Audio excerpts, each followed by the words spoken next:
TV में ही सुनोगे इनको। बहुत बहुत धन्यवाद। काव्य आराधना मंच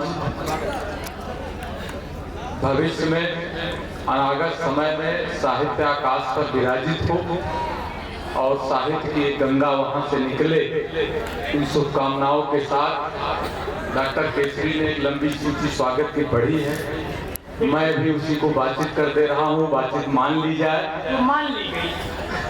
सदन बहुत समृद्ध है। जिस विद्यालय प्रांगण में बैठा हूँ वहाँ की प्रधानाचार्य का नाम न लूं तो गलत होगा। ममता जी, आगे ललित भैया बैठे हैं, एक शब्द प्रयोग होता है, अब जी सुनना। हाँ बिल्कुल दादा। प्रधानाचार्य और ये शब्द अशुद्ध है। प्रधानाचार्य नहीं है, वो प्रधानाचार्य है। राष्ट्रपति हो पद होता है, वो वहां पर कोई स्त्रीलिंग और पुल्लिंग का भेद नहीं होता है। तो आज यहाँ की प्रधानाचार्य ममता जी, हमारे श्रेष्ठ बहु राजेंद्र जी, ललित भैया, आदरणीय राधेश्याम तिवारी जी के लड़के अभिषेक जी, आप सभी उपस्थित हैं। 1 मिनट के समय में भूमिका में आपको जोड़ता हूँ। बिल्कुल समय में काव्य पाठ जहां केसरी जी छोड़ के गए हैं, मेरी शुभकामना है उनके बच्चे बिना नेट के, बिना PhD के इसी विषय पर रिसर्च करते रहें, भविष्य में इसी ओर वो आगे बढ़ते रहें। दादा इसी से देश बढ़ रहा है। जी, 121 करोड़ बच्चे एक बार अपनी उपस्थिति दर्ज कराएं। अभी एक बार आप लोगों की तालियां नहीं आई, दिनेश जी आ गए हैं, आपका भी स्वागत है। एक बार दोनों हाथ ऊपर कीजिए और हाथ मिला दीजिए। ये तालियों का महोत्सव है। मैं प्रयास करूंगा इन तालियों के कुछ महोत्सव यहाँ पर मैं खड़ा करूं। एक बात से अपनी बात भैया मैं शुरू करता हूं। आज जो दिवस है, सैन्य दिवस, मात्र उसी पर बात, उसी पर कुछ मुक्तक और वहीं से विराम। 15 जनवरी का दिन था, बच्चे जान लें 1949 को आज ही के दिन करियप्पा को, जनरल करियप्पा को थल सेना का प्रमुख बनाया गया था। इसीलिए आज का दिन थल सेना दिवस के रूप में मनाया जाता है। 4 दिसंबर और अक्टूबर में वायुसेना और नौसेना का दिवस होता है। एक बात से आपसे जोड़ने का प्रयास करता हूं। भारत के सीमा के उन सैनिकों से एक सैनिक का 100 राजस्थान में आता है, उसके गांव के लोग एकत्रित होते हैं, मंच भी सुने, और उसकी माँ, बच्चे आप भी सुनो, आप जैसा कोई बालक 18 साल का रहता है, सीमा पर जाता है और उसका 100 राजस्थान के चुरू डिस्ट्रिक्ट में आता है, उसकी माँ, उसका सर कटा हुआ होता है, उसके बाद फिर होता है कि उसका सर ले आया जाए उस सीमा से, पार से उस सर आता है। पत्रकार पूछते हैं कि उस सर की क्या जरूरत है, जो कट गया, जो शरीर से खंडित हो गया, उसकी क्या जरूरत है। उस माँ का जवाब सुनना और काव्य पाठ प्रारंभ करता हूँ। वो माँ कहती है, मैं अपने पुत्र को, उसके सर को देख के मैं देखना चाहती हूँ कि जब वो दुश्मनों से लड़ रहा था तो उसके चेहरे पर, माथे पर कहीं भय की कोई लकीर तो नहीं थी, कहीं उसमें भय तो नहीं था। मेरे लहू में, मेरे ओज में उसका वो प्रवाह था कि भारत के सीमाओं पर जब वो खड़ा था तो उसका पूरा चेतना थी और बिना भय के लड़ रहा था।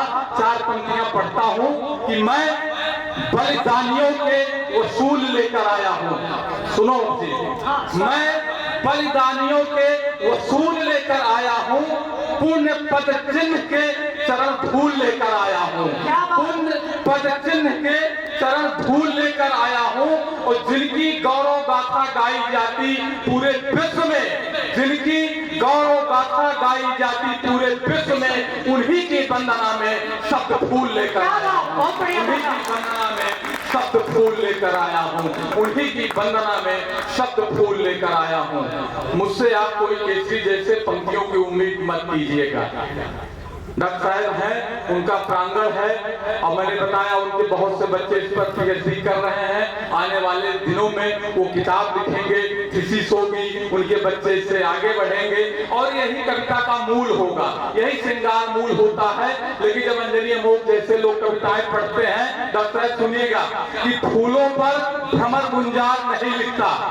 डॉक्टर साहब सुनिए, फूलों पर भ्रमर गुंजार नहीं लिखता, फूलों पर भ्रमर गुंजार नहीं लिखता, कवियों पर कलियों पर रुंझुन झंकार नहीं लिखता, जब युवा जोश पर चढ़ रही जवानी हो तो इनके शोणित में श्रृंगार नहीं लिखता, इनके शोणित में श्रृंगार नहीं लिखता, इनके शोणित में श्रृंगार नहीं लिखता।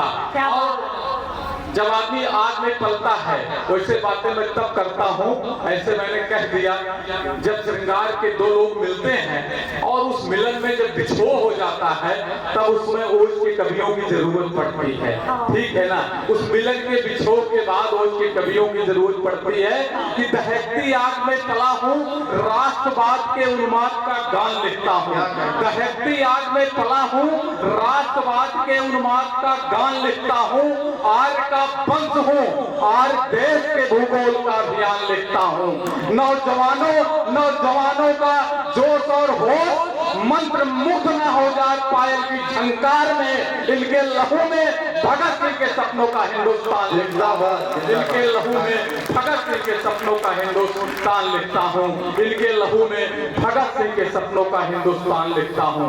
अगर अंजनी अमोल से 2-3 मिनट कविताएं सुनना चाहते हो तो ऐसे ही तालियों का एक घनत्व बढ़ाइए, एक महोत्सव कीजिए। कुछ आपको मैं मुक्तक और देता हूँ कि जितनी बार जन्म हो मेरा, जब एक फौजी अपने सीने पर भारत माँ का वो तकमा लगाता है, बिल्ला लगाता है, और जब राष्ट्र ध्वज को पकड़ता है तो क्या कहता है सुनिएगा।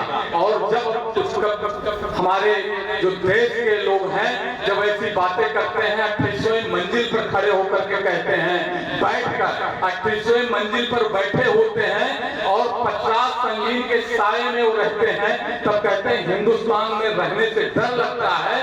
तब अंजनी अमोल 4 पंक्तियां पढ़ता है, सुनिएगा कि जितनी बार जन्म हो मेरा, मुझको हिंदुस्तान वतन मिले। जितनी बार जन्म हो मेरा, मुझको हिंदुस्तान वतन मिले, मरु पयोध संग रहने को मुझको हिंदुस्तान वतन मिले। जितनी बार जन्म हो मेरा, मुझको हिंदुस्तान वतन मिले, मेरे भी यौवन को भगत सिंह जैसा मन मिले, मेरे भी यौवन को भगत सिंह जैसा यौवन मिले।